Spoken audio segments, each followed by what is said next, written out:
Yo guys, what's up? How's it going?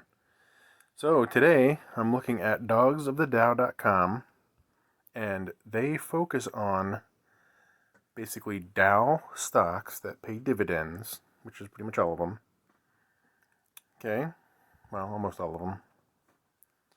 So they basically focus on high yielding Dow stocks.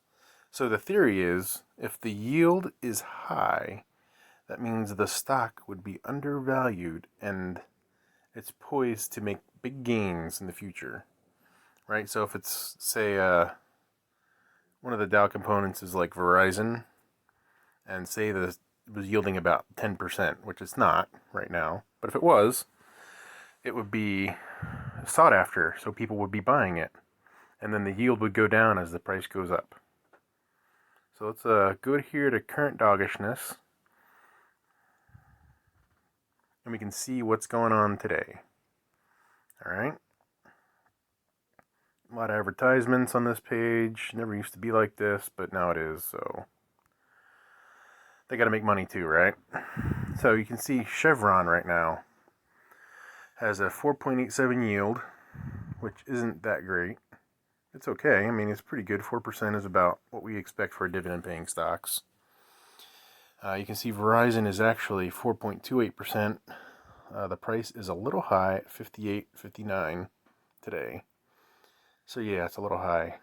So this is one of my sources that I use to look for undervalued or high value semi-growth Dow stocks that have a good yield. So I'm not sure I'm going to use any of these this time. Chevron, I think I'd rather have ExxonMobil myself.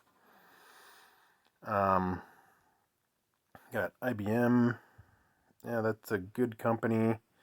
They've been making some headway with their cloud. Coke, I absolutely love, but it's not high on the list. The stock price is pretty high. The yield is lower, so that's not going to happen. Verizon I like a lot, but it's also high, and it's got a lower yield. Walgreens, I'm just going to steer clear from right now. So anyway, this is kind of the idea. You can log on here, you can get the checklist and all the information. You can see year-to-date performance. That's always pretty interesting to look at. Typically, they have pretty good performance.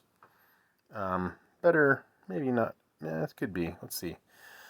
Chevron, 25.4% change. That's pretty good. Walgreens, 32%. That's pretty good. Okay. So some of these stocks have made some big moves. You can see as the yields go down, that they're less and less on this list. They're lower and lower on the list. So you can see if they're small dogs, they even have a bigger chance of making good gains. It means they're not super high cap. So I just encourage you guys to check this out. Evaluate it for yourself. I'm not an investment advisor. Don't take my advice. I'm just some guy on the internet trying to give you guys some tips on how I find dividend-paying stocks. And this is one of my sources. Alright guys, let me know what you think of this video. Subscribe for the daily options trade. And tomorrow, April 1st, I'll be doing a dividend buy. I'll be buying a stock that pays dividends in my Robinhood portfolio. I do that every month. I try to do $100 a month as an investment. Alright guys, let me know what you think. Talk to you later.